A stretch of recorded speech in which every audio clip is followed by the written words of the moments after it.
Hey guys, today I'm going to talk to you about a topic I often get asked about, and a topic that I hold a little bit, I'm pretty passionate about.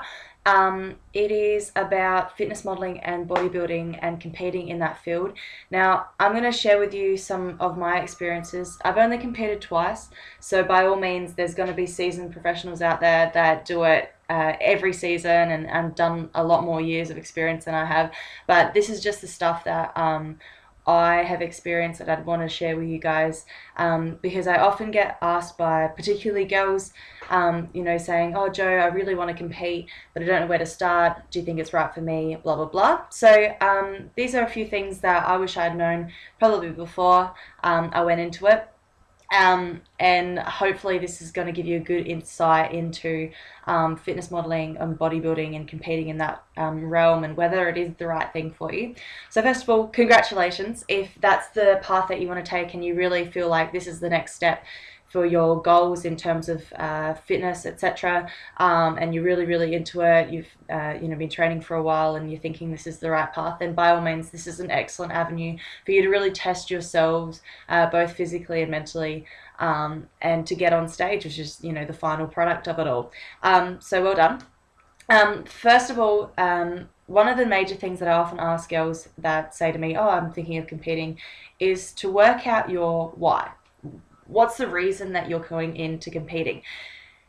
I found that if the reason has only been purely aesthetic, as in you want to look the best you can, or you want to show someone up, whether that's an ex-boyfriend, ex-girlfriend, whatever it is, it's not enough of a reason for you to get to that stage, okay? It's not enough of a reason, a driving force for you to be competing for, or dieting and training and, spending your whole life doing this for 8, 12, 16 weeks or whatever, 20 weeks even, to get up on stage. It's not nearly as worth it. So really focus on your why, because when you're feeling tired and run down and don't feel like doing anymore, your why should be the reason you keep going. So for me, competing isn't necessarily about looking my best on stage, obviously.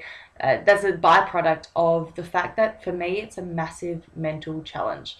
As in, I love training and I push myself physically, but having that capacity to, live and breathe in this realm for however many weeks you prep, to really focus on training and diet and really it's a massive mental game to get me there, and that's the big reason. It was really about a self-discovery or a journey to self-discovery and understanding just how disciplined I had to be, and learning how to do that, to take it to the next level. So that was my reason. Second of all, be mindful that this is a costly hobby. When I first started, I thought, it won't be too bad. I'll pay for my coach. That's going to be expensive. Then I'll pay for, you just have to pay for your registration to compete and your bikini, and then you're good. So yeah, I knew it was going to be kind of expensive, but all of these little things started popping up. So things like you've got to pay for your spray tan, and that's not just one coat, it's usually one or two. And then you put an extra top coat on top of that, so that's something that you have to go buy. It's like $50 before you get to, like on the day. You have your shoes, and your shoes are like minimum $120, and you probably hopefully not going to wear them out, so they're really like a one-time affair. Your bikini itself costs between, I don't think I've seen one cheaper than $150, and that's probably secondhand or off the rack. If you want it custom made, you're looking at minimum like $220 or something, $200. And then that's without any embellishment or any bling. So naturally you're going to choose the bling, and they can go upwards of, my last one was about $400. Yeah. And then you've got your jewelry, your hair, your makeup. You've paid your registration to compete, but you also have to pay for the membership for the federation. If you're doing more than one competition, you're paying for every single other federation plus their entry fee. Then you're thinking not just your coach costs money, but your posing classes, if you get any extra personal training on top of that. You're thinking all of the food that you have to continuously restock. I'm pretty sure I was in Foodland every 3 days to try and restock all of the stuff that you're going to buy, and it's not cheap to buy chicken and broccoli and fish and asparagus all the time, or however your diet is with your coach, whatever it is. And then it's your gym fees and your, all of the rest that goes with it. You've got your cheat meal afterwards. It all really adds up. And I think my last competition, and probably similar to the first one, was, without food, totaling at 2-ish grand, probably. So are you financially capable of supporting yourself through this? That's a big thing. And a lot of little financial woes come up as you go through your prep over and over again. They just keep coming in, and you have to go and redo it or whatever it is. More money, it adds up basically. Next is be prepared that loving training isn't enough. Be mindful that, or please consider how long you've been training and whether this is really the field that you're taking it, because this is the next level. So if you've just been, and I'm sorry to say, if you've just been training or you've just lifted up a dumbbell for the last month, that's not nearly enough training for you to step on stage. And to be honest, it's a little bit of what am I trying to say? A smack in the face to those who have been training for many years in this field. It just shows that there's like a lack of respect in that sense. So have you been training enough? Do you love it enough? And be mindful that loving training isn't enough, as in it's your whole life, it's your diet, it's working around your lifestyle, which is like this bodybuilding realm that you're going into. At the end of the day, when you're really tired at those final weeks of prep, loving training isn't enough to get you by, as in it becomes a little bit going through the motions those last couple weeks. Your training isn't necessarily your best, and that can be itself really disheartening. You are weaker, you are more tired, less motivated, and that's all part of the norm, particularly those last couple weeks. And that can be a struggle and demotivating in itself, to try and go to the gym. So be mindful. My next thing is, if you've never gone on a very strict diet, as in cut calories, had to weigh your food, then this is a massive shock. It is a really big wake-up call. And I say this because when I first started, I had a coach, and then didn't end up competing in that first time that I went into it. And the reason being was I came from, eating relatively healthy, but not really understanding the idea of the timing of carbohydrates and proteins and fats, etc., and weighing every single gram of food that I was eating, and making sure I was in Tupperware containers and taking things everywhere and taking things into account, or taking food into account. I couldn't have like that extra cheeky protein bar here or whatever it was. So for me, that was a massive shock, and the reason that I didn't compete that first year that I considered doing it, because I just thought, I don't want to live out of a Tupperware container, and I don't want to measure all my food. I don't want to be sitting there being like, oh yes, that's 120 grams of steak that I've cooked without oil, blah blah blah. Okay, so I wasn't really into that. I couldn't understand, I couldn't fathom why on earth you're weighing like 100 grams of broccoli. I was like, it's broccoli.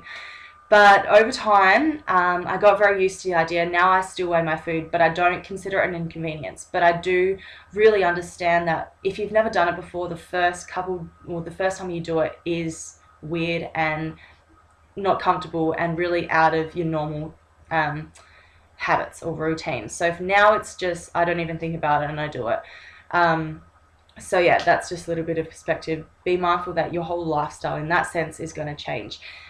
Moving on, but in the same leeway, your lifestyle will change a significant amount. You will lose a lot of social outings and social aspects of your life, and it becomes very difficult to maintain social gatherings and friendships during that time, unless they're really, really accommodating and they really understand what you're going through. A lot of people don't really get it, why you're putting yourself through that kind of torture, why you have to go to bed at night like early because you have to get up in the morning and do cardio, why you have to go to the gym after work and you can't just skip it this one night, why you can't just have like a little piece of that pizza, whatever it is that they have. Um, People don't really understand it, and that's okay. That's not their fault, it's not your fault.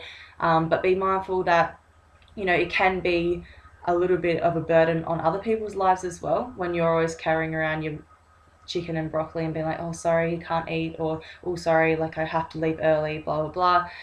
So your social aspect of your life does get hampered a fair bit, particularly those last couple of weeks when you're feeling really tired and you're trying to smash out as much training as you can, or trying to fit everything in around life.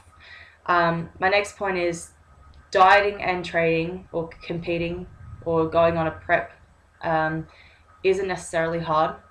It's life around prep that makes it difficult. So maintaining some sort of vigor and professionalism at work, making sure that you do have some kind of balance, that you are still seeing people, your friends, loved ones, etc. Making sure that you're not biting everyone's head off because you haven't eaten enough or you haven't had carbs. Making sure that you're still getting adequate sleep, you still have, maybe you're studying, whatever it was. That's what makes it difficult, that you have a life outside of it. If I just woke up, go to the gym, got to eat like my prepped meals for the day and then go to sleep, then by all means 16 weeks would be a breeze. But it's because you have to maintain some sort of life outside of that makes it difficult. Be prepared. My next tip, be prepared for this to take over your life. Like I said, it's not just I go to the gym and come home and don't have to think about it. It's 24 hours, 7 days of the week. And the hardest times that I've found have been things like weekends, that Sunday night when you just want to chill and have like a bevy, or you just, well, I don't want to drink, I don't really drink alcohol, but you might just want to have something extra. You might want to have like a little bit of chocolate or whatever it is, and you can't unless you have cheat meals, which I did until up to week 7 of my last prep, so, or 7 weeks to go after my last prep. But it's those little things where you just want to chill for a bit and not think about having to go to train, or you don't have to go do cardio, making sure that you've burnt X amount of calories, or your meals are prepped for the next day, blah, blah, blah. It's all of those little things. It's 24 hours a day, 7 days a week, and that can be really anxiety provoking. And I found that it can get really overwhelming sometimes, that to the point where I'm in tears, because you just don't know. You just sort of like you're questioning why you're doing it. You're questioning whether you're going to be ready. You're questioning whether you're lean enough. You're comparing yourself to other girls that are competing at the same time. And I know that I'm not the only competitor that's ever felt like this, so it is pretty common for you to start doubting yourself, particularly as the weeks get closer and closer and closer. And that itself can be overwhelming because it becomes the only thing at the forefront of your brain, which means it's really difficult to still be, present in the moment with others and present in the moment with activities. So my biggest tip, of course, was to always take some sort of time out. My thing was going to the beach or going surfing, because at that point I can't think of anything else other than being in the ocean, in the waves, and making sure I don't get smashed. So that's what I was, was really big for me. I switched off my Instagram for about 6 weeks leading into it, because I got sick of myself being so overwhelmed and distraught by looking and comparing myself to other girls that were competing as well. So be mindful, it's your whole life. Lastly, notice that your body that you attain on stage day is awesome, but is not achievable or attainable in the long term. So be ready for weight to be gained back on, for abs to be less visible as the days and weeks go by post comp. And something I found particularly, and I did it for both times that I've competed, is that sense of you feel a little bit lost, because you're suddenly put in a position where you're not thinking 24 hours a day, 7 days of the week about this competition and having to be on stage, and now suddenly you're like, oh, it's done, it's over, and now I don't really remember what normal life was or what normal people did. So it's sort of difficult to adjust back to regular life. And my biggest piece of advice for that is to start to implement things in slowly. Obviously, if you have a good coach, then they really recommend doing a reverse diet so that you don't blow out and become a balloon after comps. But also start implementing things that are normal into your daily life as the weeks go by. So for me, it was things like coloured vegetables. That was a big thing for me. So adding in different colours other than green into my diet slowly, and other things like that. So be prepared. Hopefully this was insightful for you guys. Like I said, if you are thinking competing, congratulations. If you feel you're totally ready, then go for it. It's an awesome experience, and you either love it or hate it on stage. For me, I fell in love with the stage lights, and it can be very addictive. So congratulations. I hope that you have an awesome experience if you do go ahead and compete. If you have any other questions, comments, etc., comment below. If you like to like and hit subscribe, and I'll talk about some other stuff shortly. Thanks, guys.